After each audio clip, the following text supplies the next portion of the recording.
साथियों एवं सम्मानित श्रोतागण, आप सभी को भी मेरी ओर से सुप्रभात, नमस्कार, प्रणाम एवं स्वागतम। आज के व्याख्यान प्रस्तुतिकरण में बीएससी भाग द्वितीय के समस्त विद्यार्थियों का आज की व्याख्यान प्रस्तुतिकरण में हार्दिक अभिनंदन। प्रिय विद्यार्थियों, आज जिस विषय पर हम अपना व्याख्यान प्रस्तुत करने जा रहे हैं उसका साम्य स्थिरांक केपी अथवा केसी का गिब्स मुक्त ऊर्जा डेल जी के मध्य संबंध स्थापित करना है।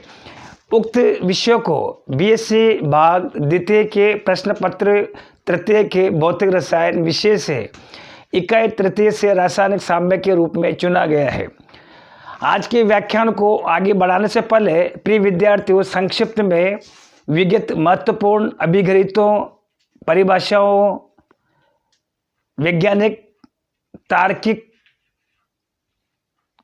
अभिग्रहितों इत्यादियों का संक्षिप्त में मैं आज फिर से दोहरा देना चाहता हूं, जो आज के इस व्याख्यान से अपनी संबद्धता दर्शाते हैं। प्रिय विद्यार्थियों, आज का जो हमारा व्याख्यान है साम्य स्थिरांक केपीएम केसी का साम्य स्थिरांक एवं गिब्स मुक्त ऊर्जा डेल जी के मध्य संबंध स्थापित करना, एक तरह से इसको अन्य रूप में, चूंकि गिब्स मुक्त ऊर्जा को हमने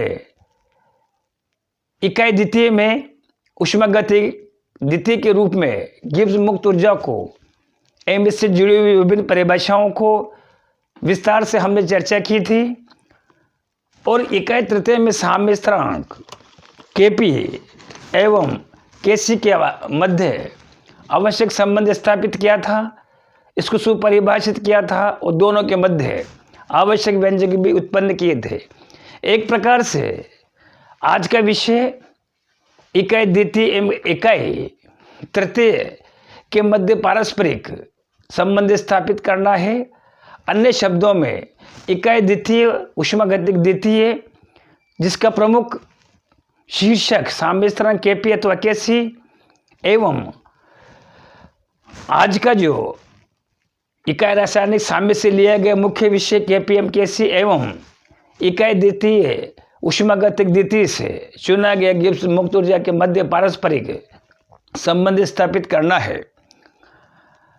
पुनः संक्षिप्त में आज का जो विषय है जिसको इकाई तृतीय रासायनिक साम्य के रूप में चुना गया है, सबसे पहले मैं वहाँ से प्रारंभ करूँगा जिसमें रासायनिक साम्य क्या होता है, साम्य स्थिरांक क्या होता है और साम्य स्थिरांक कितने प्रकार के होते हैं और साम्य स्थिरांक को परिभाषित करने वाले कारक क्या क्या होते हैं, साथ ही वो कौन सा महत्वपूर्ण नियम है जो उत्क्रमणीय रासायनिक अभिक्रिया में अपनी महत्वपूर्ण भूमिका अदा करता है। सबसे पहले संक्षिप्त में उन प्रमुख अभिग्रहितों, प्रमुख बिंदुओं पर प्रकाश डालना चाहूँगा जिसमें रासायनिक साम्य उत्क्रमणीय अभिक्रियाओं की वो स्थिति होती है जिसमें कोई भी अग्र अभिक्रिया का वेग पश्चात अभिक्रिया के वेग के बराबर होता है, अथवा जिसमें क्रियाकारकों एवं क्रियाफलों की सांद्रताओं का समय के सापेक्ष परिवर्तन स्थिर होता है। प्रिय विद्यार्थियों, एक अन्य महत्वपूर्ण नियम के आधार पर हमने क्रियाकारकों एवं क्रियाफलों को उनके सांद्रता और समय के मध्य संबंध स्थापित किया था।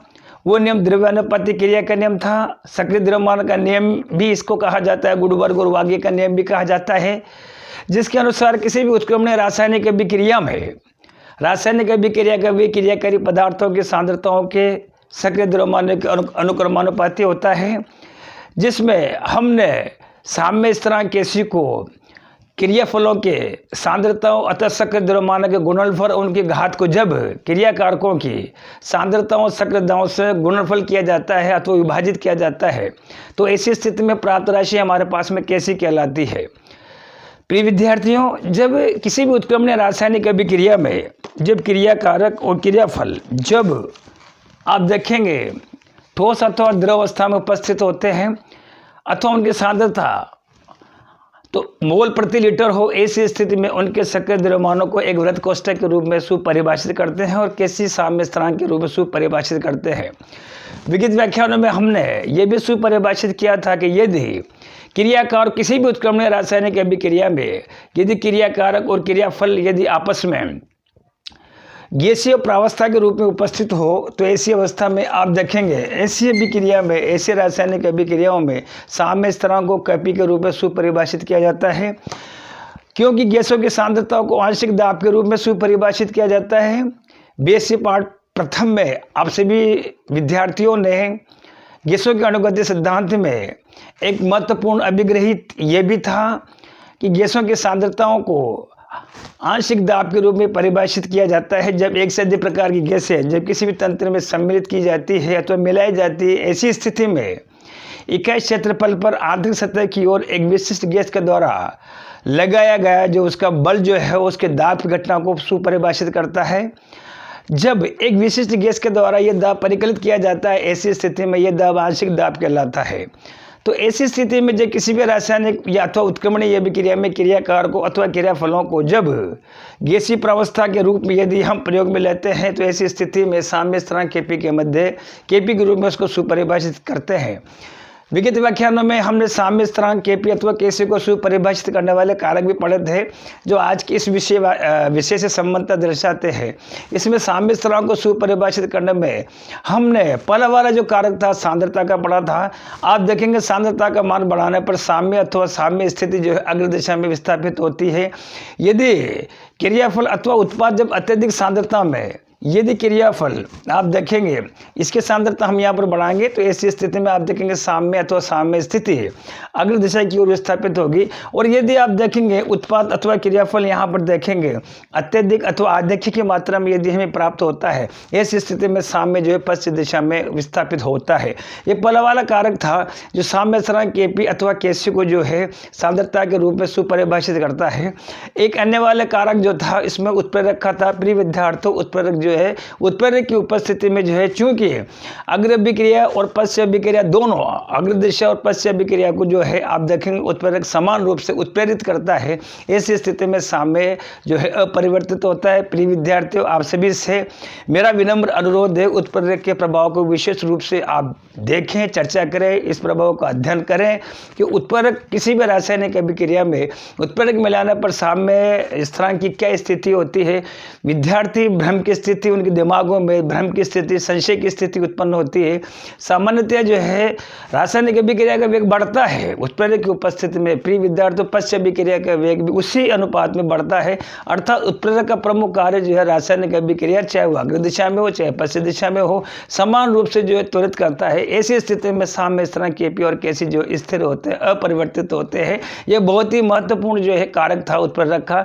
एक अन्य जो कारक जो था हमारे पास में वो दाब का था। प्रिय विद्यार्थी, साम्य स्थिरांक को सुपरिभाषित करने में हमने दाब के प्रभाव में हमने ये विगत व्याख्यानों में विस्तार से चर्चा की थी, मंथन किया था कि जब किसी भी उत्क्रमणीय रासायनिक अभिक्रिया में दाब का मान बढ़ाया जाता है, ऐसी स्थिति में साम्य अथवा साम्य स्थिति उस दिशा की ओर विस्थापित होती है, अग्रसित होती है जिधर अणुओं की संख्या कम होती है। डेल एन ऋणात्मक, डेल एन धनात्मक और डेल एन का मान जो होता है 0 होता है। इन तीनों विशिष्ट स्थितियों में हमने यदि उत्पादों की संख्या का मान कम होता है, ऐसी स्थिति में साम्य जो अग्र दिशा में जाएगा। यदि क्रियाकारकों की संख्या का मान जो है अब जब उत्पादों की संख्या का मान जो होता है अधिक होता है तो ऐसी स्थिति में देखिए साम्य तो साम्य स्थिरांक पश्चिम दिशा में जाएगा। यदि क्रियाकारक मोलों की संख्या का मान समान हो, ऐसी स्थिति में साम्य परिवर्तित होगा। इसके एक अन्य महत्वपूर्ण जो कारक है अग्नि गैस का, आने वाले विषय में व्याख्यानों में हम विस्तार से चर्चा करेंगे। फिलहाल इतना ही, तब तक के लिए पुनः आप सभी को कोटि कोटि धन्यवाद, आभार।